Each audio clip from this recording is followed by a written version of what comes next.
Welcome to my YouTube channel guys. और आज हम बात करते हैं सी प्रोग्रामिंग में। सी प्रोग्राम हमारा होता क्या है, किस प्रकार से बनता है।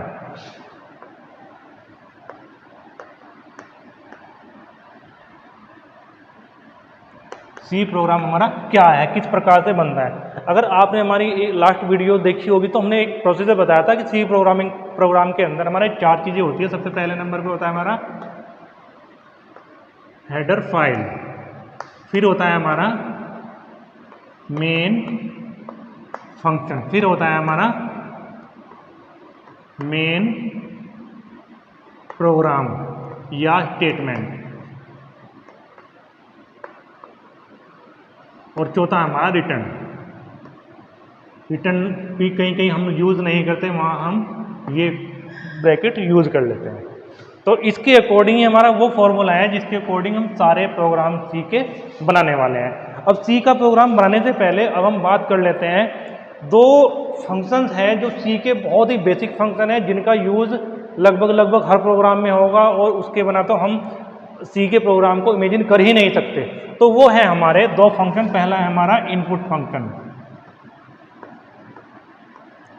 और दूसरा है हमारा आउटपुट फंक्शन। जो इनपुट फंक्शन है उसको कहते हैं हम स्कैन एफ, और ये इस तरह से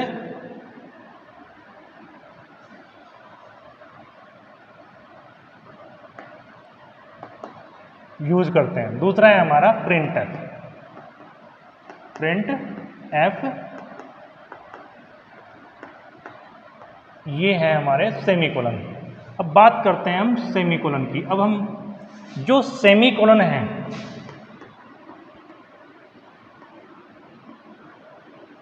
इनको हम टर्मिनेटर भी कहते हैं। टर्मिनेटर मतलब किसी भी प्रोग्राम की सेंटेंस को, स्टेटमेंट को एंड कर देना, कि वो यही बताएगा कि यहाँ पर ये हमारा सेंटेंस एंड हो चुका है, तो इसको हम टर्मिनेटर भी कहते हैं। अब ये दोनों फंक्शंस हमारे कहाँ यूज़ होते हैं, क्यों यूज़ होते हैं, पहले देख लेते हैं कि इसका मतलब क्या है। स्कैनएफ का मतलब ये है कि जब भी हम कीबोर्ड से कोई भी वैल्यू इंसर्ट करेंगे, एंटर करेंगे, या तो प्रोग्राम से पहले या प्रोग्राम के दौरान, तो उस वैल्यू को लेने के लिए हम यूज़ करते हैं स्कैनएफ फंक्शन, वैल्यू लेने के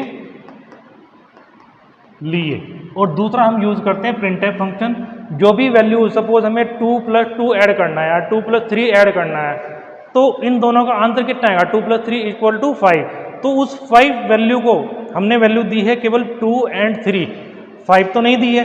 तो उस वैल्यू 5 को स्क्रीन के ऊपर शो करने के लिए आउटपुट के रूप में हम यूज़ करते हैं प्रिंटएफ फंक्शन। तो ये कह सकते हैं आउटपुट शो करने के लिए।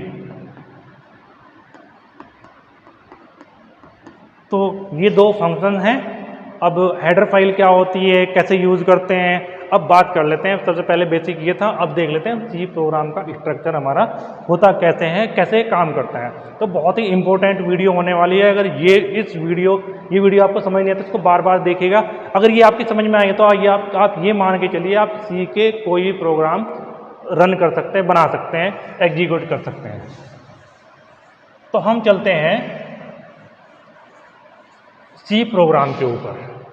अब सी प्रोग्रामिंग में जो हमारा फॉर्मूला है वो ये है, हेडर फाइल, मेन फंक्शन, हमारा मेन प्रोग्राम या स्टेटमेंट, और लास्ट है हमारा रिटर्न टाइप, या हम से ये ब्रैकेट भी लगा दिया करते हैं। अब इसका हम प्रोग्राम की भाषा में अगर लिखें इसको हम ऐसे लिखेंगे, हेडर फाइल्स और फिर मेन फंक्शन, फिर ये ब्रैकेट, और फिर आता है हमारा मेन प्रोग्राम कह सकते हैं, या स्टेटमेंट कह सकते हैं, या बॉडी ऑफ प्रोग्राम कह सकते हैं, और फिर ये ब्रैकेट क्लोज। ये हमारा एक प्रोग्राम है। जो हमने सिंपल लैंग्वेज में लिख दिया। बस इसी के अकॉर्डिंग हम सारे प्रोग्राम बनाएंगे। अब ध्यान रखना है आपको कि किसी प्रोग्राम के अंदर सबसे पहले हमारी हेडर फाइल आएगी, एक भी हो सकती है, दो भी हो सकती है। हाँ, हेडर फाइल की पहचान क्या है? हेडर फाइल की पहचान ये है कि कोई भी कीवर्ड होगा उसके बाद हमारा स्मॉल h लगा होगा, तो आप समझ लीजिएगा वो हमारी हेडर फाइल है। दूसरा है हमारा मेन फंक्शन। फंक्शन कौन सा है? अब मेन फंक्शन का रोल क्या है वो हम अभी बात करते हैं। इस ब्रैकेट के बाद हमारा मेन कंटेंट रहता है, हमारा मेन प्रोग्राम रहता है, जिसको स्टेटमेंट या बॉडी ऑफ प्रोग्राम भी कह देते हैं। मतलब अगर कोई पूछे कि प्रोग्राम होता कहाँ है, कहाँ से शुरू होता है, तो प्रोग्राम का स्ट्रक्चर तो है लेकिन मेन प्रोग्राम हमारा इस ब्रैकेट से शुरू होता है, उस ब्रैकेट के अंदर ही हमारा एंड हो जाता है। ये प्रोग्राम का हिस्सा नहीं है, ये हमारी हेडर फाइल है, ये हमारा मेन फंक्शन है। मेन फंक्शन हेडर फाइल क्या काम करती है, कैसे काम करती है, अब देखते हैं हम एक एग्जाम्पल से।